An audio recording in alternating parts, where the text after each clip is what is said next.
Hey you, so in this video, gold and silver buying regrets, I'm going to be going over the top 5 regrets that I have buying gold and silver or being involved in gold and silver. Some of you may have heard me touch upon before, and I'd say the majority you haven't.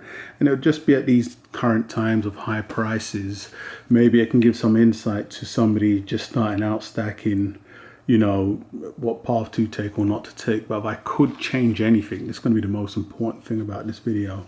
It would definitely be these things. So most definitely, I think somebody could definitely gain from what I'm going to be saying. So before we get into this, I'd like to say, if you haven't done so already and you like what you hear / see, please do go ahead and like and subscribe. And also let me know any regrets that you may have when it comes to purchasing gold and silver, or any choices you made that you wish you could change when we're talking about, the sun and the emotional metal. So jumping straight into this, I would say the first biggest regret I have would be listening to too many pundits, or just on board with too many pundits. And the pundits, for me, especially the ones that I was involved with, it's going to be very hard when you're getting involved in silver, especially, and not coming across the top main pundits. They've done a fantastic job of positioning themselves there. And I've always said I don't hold a massive gripe and, no ill will, but I think they've done more harm than good. My own personal opinions here. Let me know down below if you think pundits have helped or, hurt you. But I think especially some of the ones that I was following done more harm than good. You hear silver pumper or, pushed out there. But I believe that a lot of the times they play into the emotional of the silver stackers. Somebody recently asked me what my gripe with Robert Kawasaki was, and I didn't fully understand it. A gentleman, very nice gentleman, in the comments, I didn't fully understand the question. So instead of writing a comment back, I normally like to just reply in videos like this. I've always said I don't have a gripe with these guys. If it's Chris Duane, David Morgan, Robert Kawasaki, Mike Maloney, and there's a lot of new guys that have recently dropped on the scene. Now I'll drop onto why, or the problems that I have with them, especially with Mr. Rich Dad Poor Dad. And the problem was, I believe what a lot of guys do, on personal thoughts and opinions here, guys, is they know the silver stacking community, which is everybody on YouTube. When you're talking metals, you could easily say it's easily a silver stacking community, hands down. If it's not a silver stack, you don't see a gold stacking community. It's not really subcategorized. It's full stop silver stacking community, especially when you're talking a lot of the pundits. They aim more towards the silver community, and I believe they do that for a reason. I wouldn't call them suckers, but they know they're very emotional. It's a metal you can get in for very low, so once again, they can easily sell it to you like that. Anybody can get into silver stacking, and then they obviously sell you the dream or, paradise at the end of that. At the end of the road, you've got this big, massive reward awaiting you. So when I mentioned Kawasaki, I said, well, answering the question is, if you can point me out to any of his recent videos where he's promoting silver. And the issue and the point I'm trying to get to is when they're first starting their online presence, you'll hear a lot of the silver talk. When we was getting cash is trash, you will see in silver. I'm involved in silver. Silver's going to be the $1 to $100 plus. Silver. Alongside Mike Maloney, will give it, but he was also starting his online presence. So I hope you can understand and see where I'm coming from. When they're starting their online presence, there's no better community to tap into than that community, and that's what I believe a lot of that's my interpretation of a silver pumper. An online person or somewhat influencer that knows tapping into the silver community will gain them viewers. Or when you get viewers, if you're selling the stuff, you then get people to sell to. You also get the ad revenue and the subscribers ultimately. And so this is the point I'm making. Robert Kawasaki clearly took advantage of that, in my opinion. Maloney did, and all the other people that I've been following guys that have done investment videos all their life. They started off as crypto channels. A crypto channel or a channel that will tell you about the stock market or the housing crash and all this type of stuff. And I'd say in the past 6 months, and hopefully some of you guys will see what I'm talking about and understand, they've either done a silver video out of nowhere, and there's a reason why they pick silver. And let me tell you something, it's nothing for any of these channels, especially when they're asking you for content to make. It's nothing for them to purchase a monster box, whether it's a whole box of Silver Eagles or a whole box of Maples, a whole box of Britannias. and show you that they are really what they're talking about. It's absolutely nothing, because in terms of the views they will gain from the silver crowd, and the subscribers, and then that entire community jumping on board with them, it now gives them that crowd. And this is the point. I clearly see this. I don't know if you just think, hey, this guy just clocked onto silver, hallelujah, but this is what I see as silver pumpers. And I'm referring to a lot of the new big time guys that have up there in terms of subscribers, but have suddenly started doing silver videos, whether they're selling it, promoting it. People have always asked me, why don't I have more subscribers? It's unbelievable. But I would easily say I don't bash silver, but I give my real raw opinions on silver. And it's not like, hey, smash that subscribe button, hit the bell, and I'll catch you on the next silver ride. No, I don't do that, because I'm not going to hold back whether I see something good or positive. But when you're involved in the silver community, it has to be 100% positive.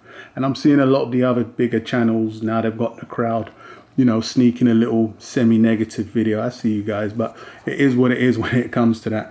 If it's not 100% positive, and as mentioned, it's a very emotional metal, then you're going to get the outcome that you get. And this is why a lot of the pundits, I believe, held me back from getting to certain avenues, or even making certain switches sooner. Some of them easily held me back from getting into cryptos that I wanted to be involved in. And I don't hold nothing against them, because I'm the only one to blame. If I chose to listen to them and their opinions, at the time I would have jumped on board when, I got on board the tail end of 2017, so was able to make some gains.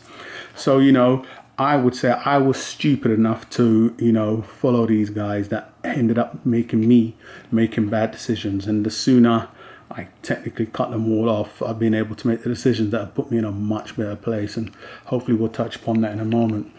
So wheeling straight off that would be number one, listening to a lot of these new, silver pundits and pumpers. Hopefully I've explained my interpretation of a pumper. It's basically just tapping into the silver crowd and taking advantage of them, because they know it's technically one of those metals that anybody can get involved in. And, as long as you're 100% net positive and don't say a bad word, you're going to get that crowd liking, subscribing and following, and the likes of, and you say a bad word, like me, sometimes it doesn't quite work out for you in terms of views and subscribers and so. But you just got to stick to the script and stick to what you truly believe in and what you see, and give your own interpretations, and it'll work out from there. So next, I would say biggest regret would be not switching over sooner. And that's going to fall straight over following too much pundits or listening to too many pundits. Not switching over sooner would be getting in gold, silver heavy, and not getting into gold a lot sooner. The same reasons as applied as just mentioned, but it held me back, and deluded my thinking into thinking it was best off here. And the whole, not to forget, there's a lot of people out there 100% silver. They're going to be dumping silver at some point, which a lot of people don't understand. Maybe some may not admit to that now, put it out there, but a lot of people are going to dump silver. You're not going to find a lot of people that are going to dump gold. And what I mean by that is, when that special ratio comes along, they're dumping their silver for gold.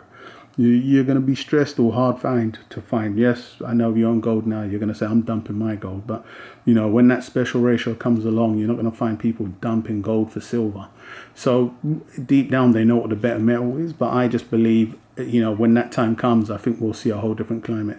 Just looking at what's currently happened with coronavirus should hopefully help them understand and make a better choice in terms of what I've always been pushing out there. If you want it, buy it now, especially when prices are favorable to the current times. But, I wish I'd switched a lot sooner and getting into my current ratio of 80-20 or whatever that may be. It was too silver heavy for too long. But that's going to be another regret that I definitely regret. So maybe somebody just getting into this now, you've got your head on your shoulders. I'm not going to try influence or push your hand, but these are just my own personal regrets. Let me know down below in the comments what your biggest regrets are when it comes to gold and silver. So the next regret would be overmixing. When I say overmixing, funnily enough, I got in on the right track, i.e. came in, was all government foundation. But then once I started the channel and started looking at potentials of, collector coins, I really went down that rabbit hole, and I picked a lot of winners, but then I also picked a lot of sitters, and easily my winners outshined my sitters. But if it was down to me, I would have stuck to the script, and I would advise anybody to. But I'm noticing that a lot of people are clocked on when it comes to that. You know, I have a lot. I don't know if everybody remembers my blue barrel, but it's filled with raw mint collector coins, some perf mint collector coins, to name a few. The kook sets, proof, the horses. Although I dumped a lot of them, I still own more than I would like. You know, so I overmixed. If I could do it again, sticking to the script, what does that mean? Keeping it keeping it one coin, and if I'm going to stack many of, nothing stopping you from buying what you like and having one of each or whatever. But for myself, it may just be something like somebody me does, like myself, you know, deep pockets and buys tons and tons of the right coin or tons and tons of the wrong coin. But definitely regret you know, over mixing. It's not something I would have done if I had another chance to go back and look in and, you know, do it again. So next would be not buying enough, not buying more. And what I mean by that on this one here would be, I was fortunate enough to get a heads up, if I ain't got any here, on some of the Queen's Beast coins when they was going out. At times when I done the video, I did mention these also. And the heads up was basically that the Lions, you know, were running low. And once again, whenever I get these opportunities, I've always done a heads up video, whether it was finding them cheap, you can go back and look, or just letting you know what I found out from a dealer. You know, it was an inside information. And that was that the Lions, now you may say, God damn, Shadow, you're on a monster box of these coins, what's more? But when you get that type of a heads up, you should really capitalize on it. So, you know, I was just saying I've got an overmix of too many trash coins. I was fortunate enough to get a heads up, basically saying that the mint was struggling with Lions. You know, the dealers were doing well on them, but they was basically told that they're out. And I had heads ups on this, and I was doing a lot of trades at the time, so I was able to get a box of the Griffins, go back and see the videos of the Dragons and the Lions. But for the Lions and the Griffins, the big heads up came that they can't get them. And at the time, it was like, do you want another box? And it was like, nah, I'm fine. Let me get a mix of this, that, and that, and that. The mix worked out well. It hasn't been a trade I've done that. You know, I'd say I got a lot more duds out and winners in. But, you know, I regret not taking advantage of the information now. And funnily enough, I don't think I'd get that kind of a heads up from the dealer no more. That's because of the times that we're in. So once again, it just goes to show why I'm not so heavily involved in those types of coins, because those, you know, kind of, you know, heads up, I don't believe I'm getting no more. Dealers need everything they can and grab onto everything that they can. And I don't blame them. I understand where they're coming from. Times are hard, you know, every man for himself, and it's a business, not a charity. So I regret not taking advantage of those. I believe it was the Lions I got a heads up on, the Griffins I got a heads up on, the Swans I also got a heads up on. I was able to take advantage of that. I believe I got 2 boxes of those that I was able to show on video and do a trade with. Funnily enough, and as I was just mentioning, it started coming to an end when I think it was the Dragon Phoenix came out. You know, not only was there not a heads up, but when I was able to secure the box that I have, the 100, and they went on to be the error coin, the dealer, you know, big shout out to the dealer, decided to hold on to them for a little longer than I would have liked, you know. So it was more of a, hey, do you want me to hold on to these, or do you want to do a trade as they're still here? But, you know, that was the beginning of the end, as you can see. So I wish I would have taken advantage of that. So next regret would be selling too soon. So we've had the overmixing and the, you know, not switching sooner, the not buying more, and the selling too soon. What do I mean by that? As mentioned, I've shown on the videos that I was able to pick up the Dragons, the Lions, and this is monster boxes. You can go back and look at the archives of the Queen's Beast coins. And if you didn't know, I've semi-mentioned many a times, I actually liquidated the Griffins a very long time ago. So, you know, I sold the 200 ounces, I sold the Griffin monster box, and we all now know what the most popular coin is. When we're looking at the Queen's Beast coin, I'd easily say it's the Griffins, and you can just go by looking at the dealer buyback. So I still own the monster box of the Lions, but I actually liquidated the Griffins and I liquidated the dragons. Now at the time I was doing a trade with a YouTube seller, eBay seller, and the time the price was fantastic, and the saving grace and the sweet spot at the end of that was I was able to, I've always mentioned I was liquidating to put into crypto. I was able to put those funds into crypto, a coin that went on to do phenomenal. Now, even if I still owned the boxes, it would have done nothing that the crypto, and this may be, the same repeating story you'll hear, but it would have done nothing that the coin I was able to get involved in at the time. It would have been nowhere close in terms of even liquidating and receiving the gains. Whereas if I still had the 200 griffins or even the 200 dragons, it's either a wholesale at once, a wholesale to a dealer. The bothersome point of that would even be just shipping the box out. This trade was very simple at the time. There was a number of coins on the table I was willing to trade, and funnily enough, he kind of ran towards those. I know now, but he liquidated them very fast at the time also.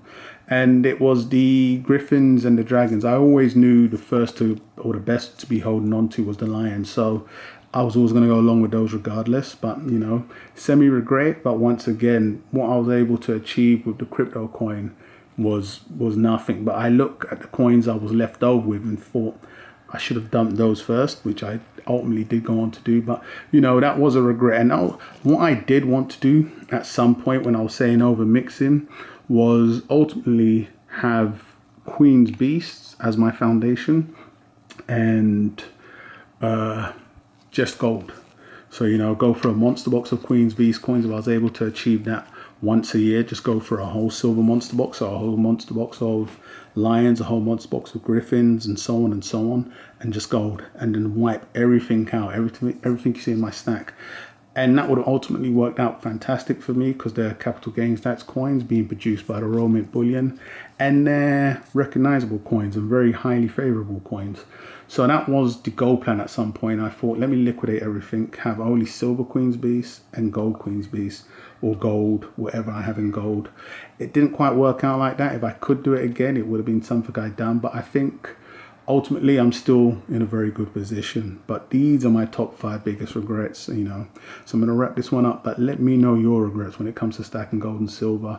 Ultimately, I put these regrets out there to help anybody getting involved, especially ones where I'm saying over mixing and not switching soon and listening to too many pumpers. It's very easy to listen to someone when they're giving a good advice, but I see it, I don't know if others see it, but when I say I see it, I see a lot of once crypto channels, once, stock market, housing, and, that type of channel now creep in towards and tap into the silver community, move on from there and take advantage. That's what I see is silver pumpers, and then others, some people that don't even own an ounce of silver, down there a handful, and want to build their subscribers and work off because they understand and know.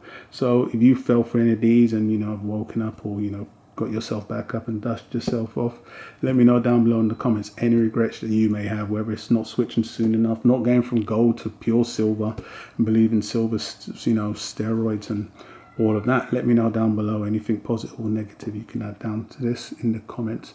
So I'm going to wrap this one up, guys. So if you haven't done so already, please do like and subscribe. I'll catch you guys on the rebound.